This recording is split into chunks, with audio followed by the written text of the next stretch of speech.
Assalamualaikum warahmatullahi wabarakatuh. Salam Om Swastiastu, Namo Buddhaya, salam kebajikan, salam sejahtera bagi kita semua. Mohon izin untuk memperkenalkan diri. Nama Taruna Muhammad Zidan Fala Ramadan dari jurusan Keselamatan Penerbangan, Program Studi Diploma 3, Pertolongan Kecelakaan Penerbangan, asal instansi Politeknik Penerbangan Indonesia Curug. Dalam dunia penerbangan, tidak luput dari kecelakaan penerbangan. Penyebab kecelakaan pesawat biasanya diakibatkan oleh beberapa faktor, diantaranya yaitu faktor manusia dan faktor cuaca. Kecelakaan penerbangan di Indonesia yang masuk kelompok serius insiden lebih tinggi daripada kelompok asiden. Hal ini merupakan masalah yang cukup rumit. Dari beberapa kecelakaan penerbangan tersebut, pasti telah menelan banyak korban jiwa, harta, maupun benda, berdasarkan tingkat keparahan suatu kecelakaan terjadi. Oleh karena itu, di setiap bandar udara pasti terdapat unit PKPPK. Unit PKPPK ini adalah suatu unit kerja yang mempunyai tugas memberikan pelayanan untuk menunjang operasi keselamatan penerbangan. Dalam memberikan pelayanan tersebut, unit PKPPK ini mempunyai tugas memberikan pertolongan terhadap kecelakaan penerbangan, khususnya kecelakaan pesawat udara yang terjadi di darat. Pada kesempatan kali ini, saya akan membahas tentang bantuan hidup dasar sebagai pertolongan pertama korban kecelakaan pesawat. Baiklah, untuk yang pertama-tama, saya akan menjelaskan terlebih dahulu apa itu pengertian bantuan hidup dasar. Bantuan hidup dasar atau yang disebut dengan PHD adalah dasar untuk menyelamatkan nyawa ketika terjadi henti jantung. Aspek dasar dari PHD ini meliputi pengenalan langsung terhadap henti jantung mendadak dan aktivasi sistem tanggap darurat, cardiopulmonary resuscitation atau biasa disebut dengan CPR, atau resusitasi jantung paru atau biasa disebut RGP dini, dan defibrilasi cepat dengan defibrilator eksternal otomatis atau automatic external defibrillator AED. Pengenalan dini dan respon terhadap serangan jantung dan stroke juga dianggap sebagai bagian dari PHD. Resusitasi jantung paru (RJP) sendiri adalah suatu tindakan darurat sebagai usaha untuk mengembalikan keadaan henti napas dan atau henti jantung, yang dikenal dengan kematian klinis ke fungsi optimal guna mencegah kematian biologis. Kemudian tujuan bantuan hidup dasar. Tujuan utama dari bantuan hidup dasar ini adalah suatu tindakan oksigenasi darurat untuk mempertahankan ventilasi paru dan mendistribusikan darah oksigenasi ke jaringan tubuh. Selain itu, ini merupakan usaha pemberian bantuan sirkulasi sistemik beserta ventilasi dan oksigenasi tubuh secara efektif dan optimal sampai didapatkan kembali sirkulasi sistemik spontan atau telah tiba bantuan dengan peralatan yang lebih lengkap untuk melaksanakan tindakan bantuan hidup jantung lanjutan.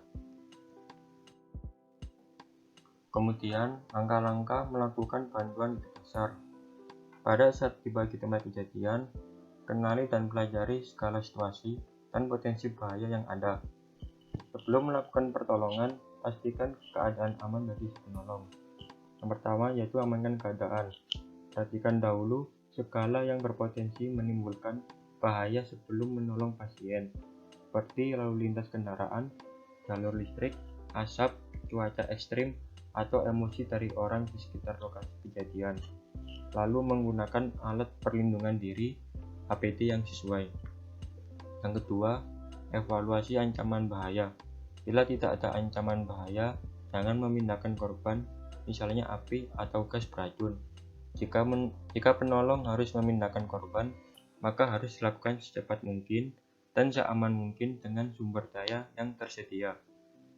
Yang ketiga, evaluasi penyebab cedera atau mekanisme cedera. Evaluasi petunjuk yang mungkin menjadi pertanda penyebab terjadinya kegawatan dan bagaimana korban mendapatkan cederanya.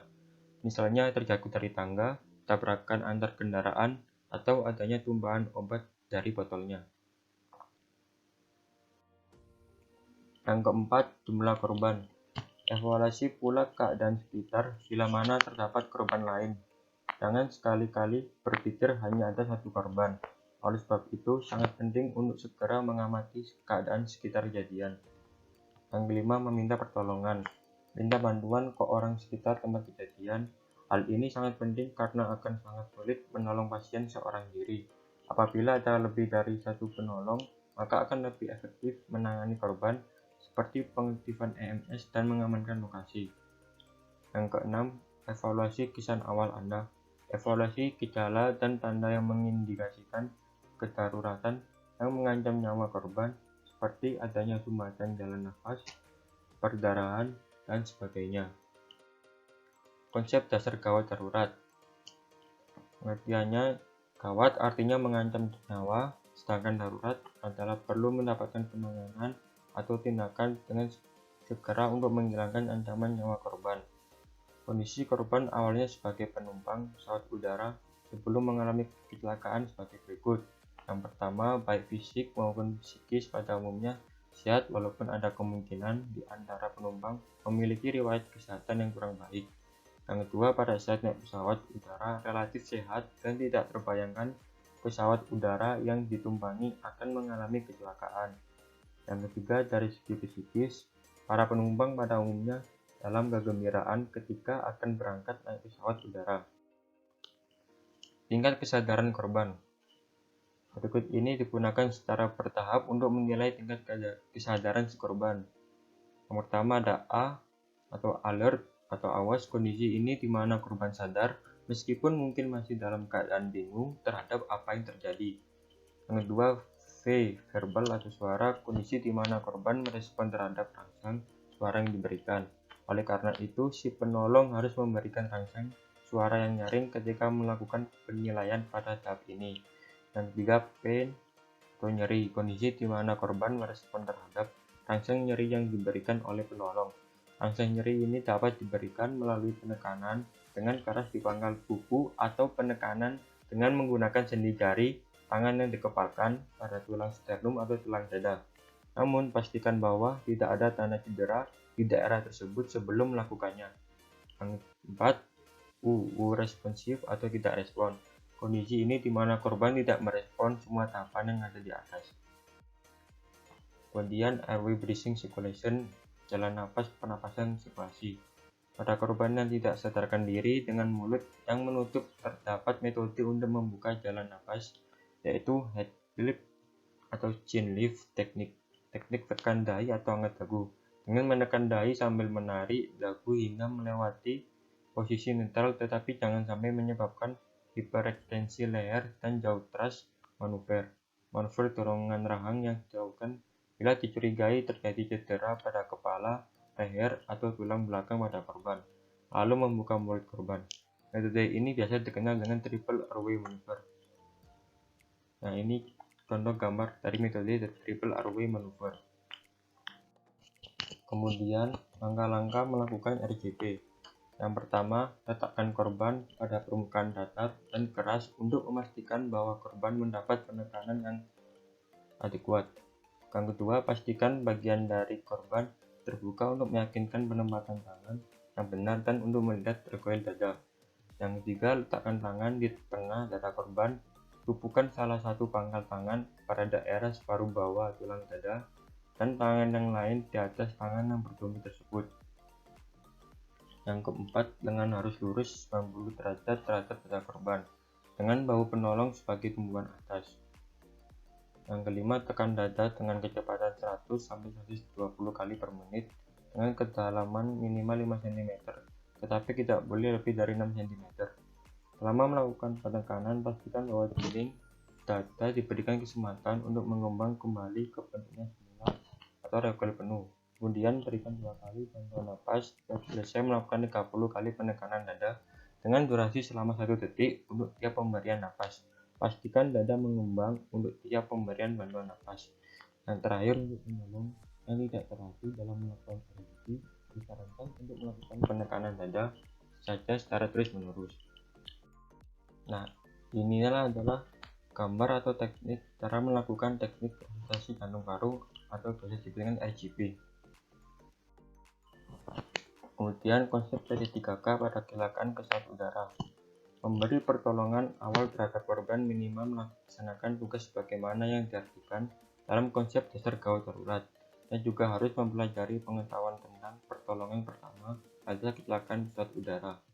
Ketiga ini merupakan tindakan pertama terhadap seseorang yang mengalami penderitaan atau kecelakaan. Tindakan ini dilakukan sebelum orang yang mengalami sakit atau kecelakaan dibawa ke dokter. Pertolongan ini merupakan tindakan secepat mungkin bagi korban untuk meringankan rasa sakitnya. Tindakan ini perlu kehati-hatian sebab korban berpasrah sepenuhnya terhadap orang. Kemudian dasar-dasar pertolongan pertama. Pertolongan pertama ini merupakan tindakan pertolongan yang diberikan terhadap korban dengan tujuan mencegah keadaan bertambah buruk sebelum si korban mendapatkan perawatan dari tenaga medis resmi. Tindakan ini pertolongan pertama bukanlah tindakan pengobatan sesungguhnya dari suatu diagnosa penyakit agar si penderita sembuh dari penyakit yang dialami. Pertolongan pertama biasanya diberikan oleh orang-orang yang di sekitar korban, yang diantaranya akan menghubungi petugas kesehatan terdekat. Pertolongan ini harus diberikan secara cepat dan tepat sebab penanganan yang salah dapat berakibat buruk, cacat tubuh bahkan kematian. Prinsip dasar PT3K. Ada beberapa prinsip yang harus diketahui oleh orang yang menolong korban kecelakaan apapun. Yaitu pertama, Anda tidak boleh menjadi korban berikutnya ketika membantu korban. Hal ini bisa terjadi ketika Anda kurang hati-hati dalam menolong orang atau korban. Anda perlu memperhatikan keadaan tempat kejadian sekitarnya. Yang kedua, pakailah metode atau cara pertolongan yang cepat, mudah, dan efisien. Hindarkan sikap sok pahlawan, pergunakanlah sumber daya yang ada, baik alat, manusia maupun sarana pendukung lainnya. Bila Anda bekerja dalam tim, buatlah perencanaan yang matang dan dipahami oleh seluruh anggota. Yang ketiga, buat catatan mengenai peristiwa yang terjadi, misalnya tempat kejadian, identitas korban, waktu, dan apa yang Anda lakukan pada saat menolong korban. Hal ini sangat penting ketika Anda membawa korban ke pihak rumah sakit atau pihak berwenang. Kemudian teknik dalam membalut korban. Ada beberapa model dalam membalut korban. Yang pertama, pembalutan segitiga atau mitela. Pembalutan segitiga dibuat dari kain putih yang tidak berkabur, mori kelihatan tipis, lemas, dan kuat. Bisa dibuat sendiri dengan cara memotong lurus dari salah satu sudut, yaitu kain bujur sangkar yang panjang masing-masing sisinya 90 cm sehingga diperoleh dua buah pembalut segitiga. Yang kedua, pembalut plester. Digunakan untuk merekatkan kain kasa, balutan penari, patah tulang, sendi paha, atau lutut meradang. Fiksasi tulang iga patah yang tidak menembus kulit. Dan alat untuk merekatkan kedua belah pinggir luka tertutup. Yang ketiga, pembalut gulung. Yang keempat, pembalut cepat. Pembalut ini siap dipakai, terdiri dari lapisan kasa steril dan pembalut gulung. Manfaat dari model pembalutan tersebut adalah menghentikan pendarahan, melindungi bakteri atau kuman pada luka, mengurangi rasa nyeri. Bagian tubuh yang harus dibalut adalah berbentuk bundar bila cedera pada bagian kepala, berbentuk bulat panjang dan lonjong, bagian ujungnya kecil dan bagian pangkalnya besar. Balutan ini dipakai jika korban mengalami cedera pada bagian lengan bawah dan betis. Bulat panjang hampir sama ujung dengan pangkalnya. Balutan ini dipakai bila korban mengalami cedera pada bagian leher, badan, lengan atas, dan jari tangan. Kemudian tidak karuan bentuknya pada persendian. Teknik dalam pemindaian. Bidai adalah alat yang dipakai untuk mempertahankan kedudukan fiksasi tulang yang patah. Alat ini dipakai untuk menghindari gerakan berlebihan pada tulang yang patah. Hal ini tentu mendapat perhatian penuh dari orang-orang yang menolong korban. Ada beberapa syarat dalam penggunaannya.